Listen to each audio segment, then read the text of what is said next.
여러분, 환영합니다.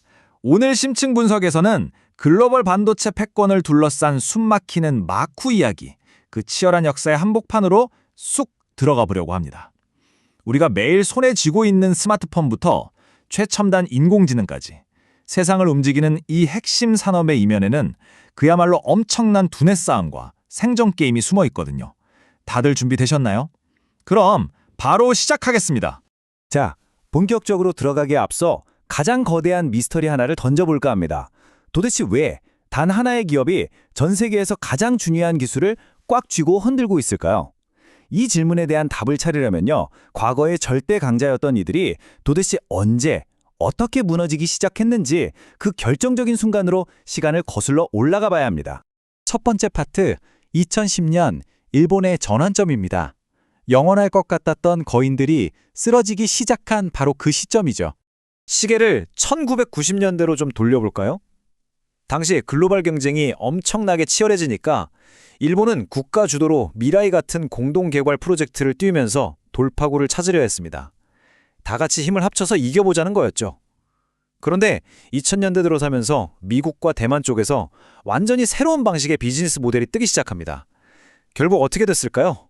2010년 7월 일본 반도체의 자존심이라고 불리던 르네사스마저 40나노 최첨단 반도체 생산에서 두 손 두 발을 다 들고 철수해버립니다. 일본이 첨단 반도체 경쟁에서 완전히 링 밖으로 물려난 이 순간부터 지금까지도 이어지는 뼈아픈 공백기가 시작된 겁니다. 아니, 도대체 무엇이 그 대단했던 일본을 포기하게 만들었을까요? 정답은 바로 이 엄청난 숫자 안에 있습니다. 3천억에서 5천억 엔. 와, 진짜 입이 떡 벌어지는 액수죠. 당시 르네사스의 아카오 야스시 사장이 백기를 들 수밖에 없었던 결정적인 이유가 바로 이거였습니다. 최신 반도체 공장 딱 하나를 짓는데 들어가는 천문학적인 비용이 이 정도였거든요. 당시 일본 기업들의 숨통을 조였던 압박감은 정말 상상을 초월했습니다. 반도체 회로를 더 가늘게 깎는 미세화 기술을 개발하려면 매년 수백억 엔씩 R&D 비용을 쏟아부어야 했고요. 거기에 방금 말씀드린 그 어마어마한 새 공장 건설 비용까지 얹어졌죠. 하지만 진짜 결정타는 따로 있었습니다. 애플 아이폰 같은 글로벌 스마트폰이 세상을 휩쓸면서 일본 국내 휴대전화 수요가 곤두박질 친 겁니다. 그 비싼 공장을 생생 돌려줄 든든한 고객이 사라져버린 거죠. 설계부터 제조까지 혼자서 북치고 장구치고 다 하려던 일본 특유의 방식은 결국 이 눈덩이처럼 불어나는 비용을 감당하지 못하고 쓰러지고 말았습니다. 자, 이제 두 번째 파트, 수평 분업의 혁명으로 넘어갑니다. 산업의 판도를 아예 뒤집어 엎어버린 기가 막힌 해결책을 만나볼 차례입니다. 여기서 우리가 꼭 짚고 넘어가야 할 핵심 개념이 하나 나옵니다. 바로 수평 분업이라는 건데요. 말이 좀 딱딱하죠. 쉽게 말해서 반도체를 설계하는 일과 제조하는 일을 완벽하게 쪼개버린 겁니다.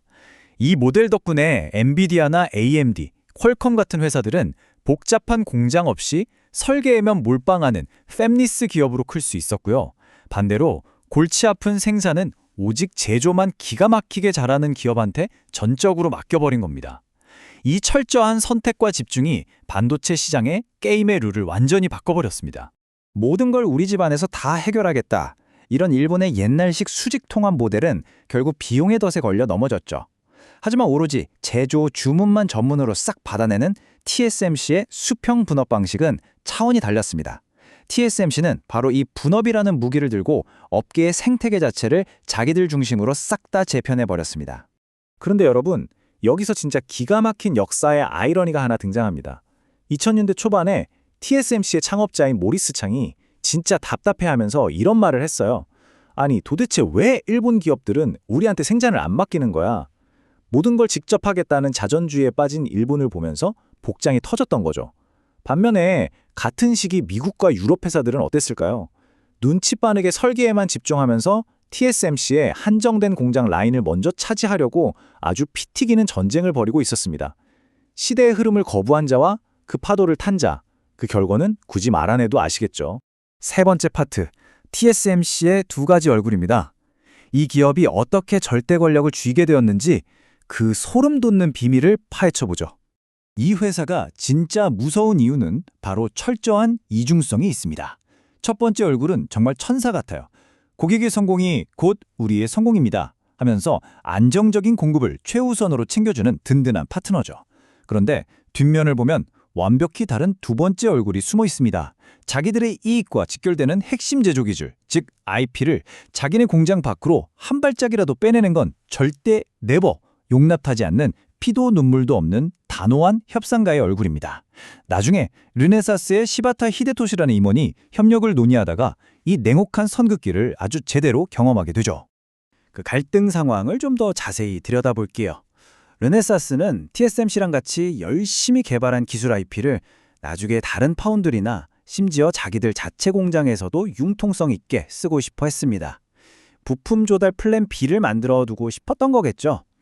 그런데 TSMC의 반응은 어땠을까요? 아주 단칼에 NO를 외칩니다. 겉으로는 고객을 애지중지한다고 하지만 자신들의 밥줄이자 핵심 수익 모델인 제조 독점력을 건드리는 요구에는 단 1mm의 양보도 없었던 겁니다. 그 단호한 거절을 당하고 나서 르네사스의 시바타 임원이 이런 명언을 남깁니다.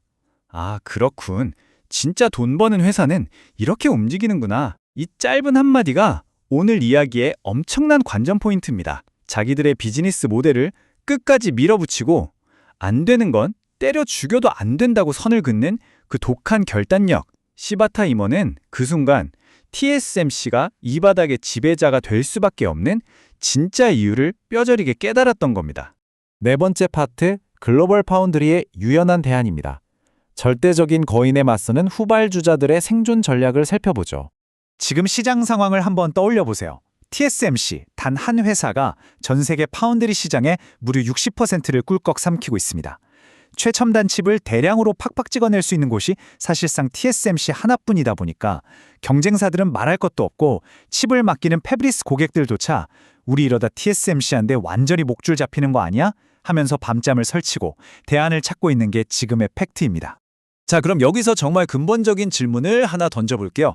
꿈의 기술이라는 이 나노미터 양산을 세계에서 제일 먼저 시작하면서 날아다니는 저 거대한 몬스터랑 도대체 어떻게 싸워야 할까요? 정면으로 힘자랑을 하는 게 과연 승산이 있을까요? 당연히 없겠죠. 그래서 업계 5위인 글로벌 파운드리는 아주 영리하게 비대칭 전략이라는 카드를 꺼내들었습니다. 2020년 2월에 글로벌 파운드리와 르네사스가 수십억 달러짜리 빅딜을 맺기로 했는데요. 이게 단순한 하청 계약이 아닙니다. 서로 제조 기술을 섞고 심지어 나중에는 르네사스 공장으로 기술 이전까지 쿨하게 허용해 주기로 한 겁니다. 맞습니다. 눈치채셨나요? 과거에 TSMC가 죽어도 안 된다고 막았었던 바로 그 기술 공유와 유연성을 무기로 삼아서 거인의 빈틈을 파고드는 자신들만의 틈새 생존 구역을 만들고 있는 겁니다. 마지막 파트, 다름으로 승부하기입니다. 앞으로 펼쳐질 반도체 생존 게임의 유일한 해법을 찾아가 봅니다. 최근 일본이 진짜 도끼를 품고 국가적 자존심을 걸어서 만든 연합군 라피더스의 행보를 좀 볼까요? 이들의 목표는 아주 원대합니다. 16년의 기나긴 공백기를 끝장내고 2027년에 2나노 양산에 성공하겠다는 거죠. 하지만 현실은 냉혹합니다. TSMC는 당장 2025년 말에 2나노 양산을 시작해버리거든요. 기술력과 속도로 정면 돌파하려다간 계란으로 바위치기가 될 게 뻔합니다. 그래서 라피더스에게 남은 유일한 생존 원칙은 딱 하나. 절대로 TSMC가 짜놓은 게임의 룰 안에서 정면 승부하지 않는 것입니다. 경영 전략의 전설 마이클 푸터 교수가 남긴 명언이 있죠. 경쟁 전략이란 타사와의 차이를 만들어내는 것이다. 이 말이 오늘 우리가 나눈 전체 심층 분석을 관통하는 가장 완벽한 한 줄 요약입니다. TSMC가 돈과 규모로 꽉 잡고 있는 저 무시무시한 게임판 위에서 그들과 똑같은 규칙으로 착하게 싸워서는 절대 네버 승산이 없다는 뜻이죠. 자, 오늘 심층 분석을 마치면서 여러분의 머릿속에 맴돌 도발적인 질문 하나를 남겨두고 싶습니다. 라피더스를 비롯한 수많은 글로벌 도전자들은 과연 TSMC와는 전혀 다른 자신들만의 대체 불가능한 독특한 경쟁의 축을 찾아낼 수 있을까요? 아니면 결국 압도적인 거인의 그림자 속으로 조용히 사라지게 될까요? 우리의 미래를 쥐고 흔들 이 거대한 기술 패권 전쟁, 그 다음 챕터가 어떻게 쓰일지 우리 다 같이 끝까지 흥미롭게 지켜보시죠. 오늘 함께해 주셔서 진심으로 감사합니다. 다음 시간에도 꿀잼 보장하는 이야기로 돌아오겠습니다.